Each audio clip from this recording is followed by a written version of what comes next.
युवा देश का रीढ़ का हड्डी होता है। युवा जब वो रोड पे उतरे अपने अधिकार के लिए तो उनको लाठी डंडा चल रहा है, तो यही काम था चुनाव से पहले कर लेना चाहिए था। तो बहुत हंसी आता है कभी कभी जब नीतीश कुमार जी भाषण देते थे, मेरा क्या है, मेरा क्या है, मैं कभी परिवार को लाता हूँ क्या, लोग परिवार को लाते। तो आज नीतीश जी पे वही डायलॉग पे, और खैर नीतीश जी तो कब क्या बोलेंगे, क्या बोलते थे उसका तो कोई मायने रहा नहीं राज्य में।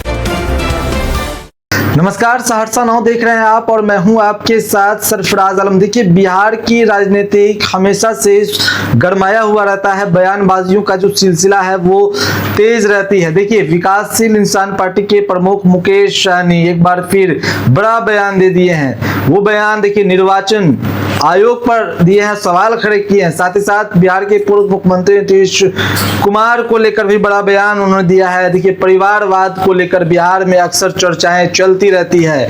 परिवारवाद को लेकर जो बयानबाजी है वो चलता रहता है। कभी जो एनडीए की तरफ से ये बयान सामने आता है तो कभी महागठबंधन की तरफ से भी परिवारवाद को लेकर जो बयान है वो होती रहती है। ऐसे में विकासशील इंसान पार्टी के प्रमुख मुकेश सहनी ने एक बड़ा बयान दिया है।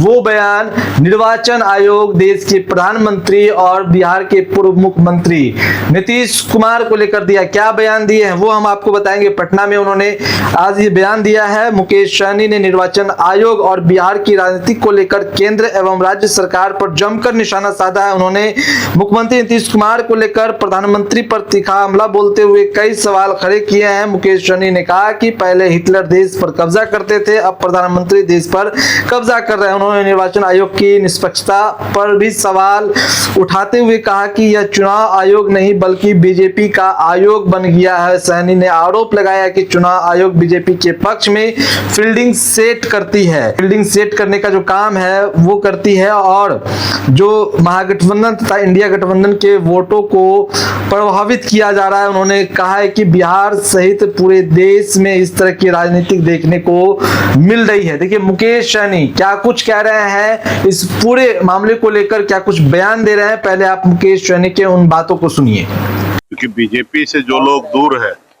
हम लोग मानते हैं कि वो लोग हमारे इंडिया ब्लॉक के साथ आए ताकि आने वाले समय में 29 में इंडिया ब्लॉक का सरकार बने। देश में मोदी जी को जो तानाशाह के तहत देश को कब्जा करने में लगे हैं, जैसे पहले हिटलर देश को कब्जा करते थे, आज मोदी जी देश को कब्जा कर रहे हैं। अखिलेश यादव लगातार चुनाव आयोग पे सवाल उठा रहे हैं। इस तरीके से वेस्ट बंगाल में चुनाव हुआ, जो नतीजे आए हैं उस पर भी सवाल उठा रहे हैं, बोल रहे हैं कि ईवीएम में जरूर कुछ ना कुछ है। देश में आपको लगता है वो चुनाव आयोग है? ऐसे लोगों को चुनाव आयोग बोल के, इससे पूर्व में जितने भी चुनाव आयोग रहे हैं उन सब का अपमान है। ये चुनाव आयोग नहीं है, बीजेपी का आयोग है।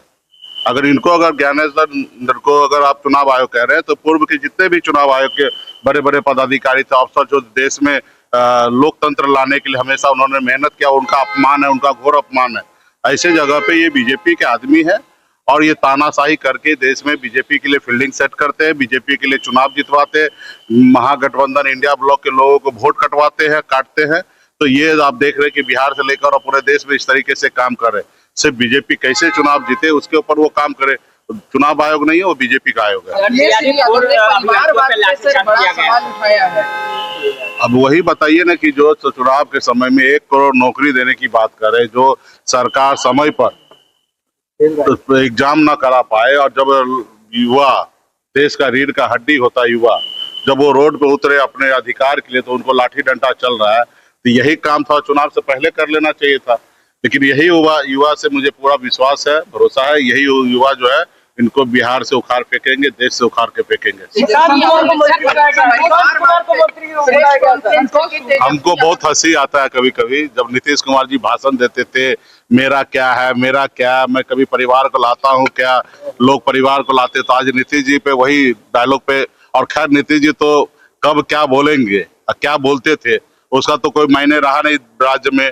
वो अपने हमेशा सत्ता के लिए, पावर के लिए हमेशा बदलाव स्टेटमेंट बदलते रहे। तो उसमें अपने सुपुत्र को अगर राज्य में मंत्री बनाए तो कोई बहुत बड़ा आश्चर्य की बात नहीं था। लेकिन हम लोगों को लग रहा था कि ऐसा वो तो नहीं करेंगे, लेकिन खैर किए हैं।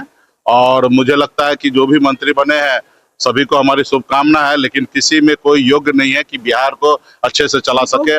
आने वाले समय में निश्चित तौर पे एक बदलाव हम लोग लाएंगे। संतोष सुमन ने कहा है कि तेजस्वी यादव जब हाफ पैंट में थे तब से मैं राजनीति कर रहा हूँ, हमको राजनीति की ये होता है जब सब लोग, वो भी किसी न किसी दिन हाफ पैंट में होंगे।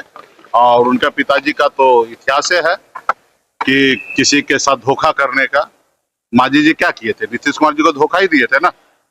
तो ऐसे लोगों के बारे में क्या बात कर? तो आपने सुना जो विकासशील इंसान पार्टी के प्रमुख है मुकेश सहनी क्या कुछ कहते हुए नजर आ रहे हैं। उन्होंने मुस्कुराते हुए पूर्व मुख्यमंत्री नीतीश कुमार को लेकर भी मुस्कुराते हुए उन्होंने बयान दिया और उन्होंने कहा कि वही नीतीश कुमार है जो खुले मन से परिवारवाद की बात करते थे। वे हमेशा से कहते थे कि मैं परिवार के किसी सदस्य को नहीं लाया हूं। आज उन्हीं के जो पुत्र है निशांत कुमार को बिहार में स्वास्थ्य मंत्री का जिम्मेदारी उन्हें दी गई है।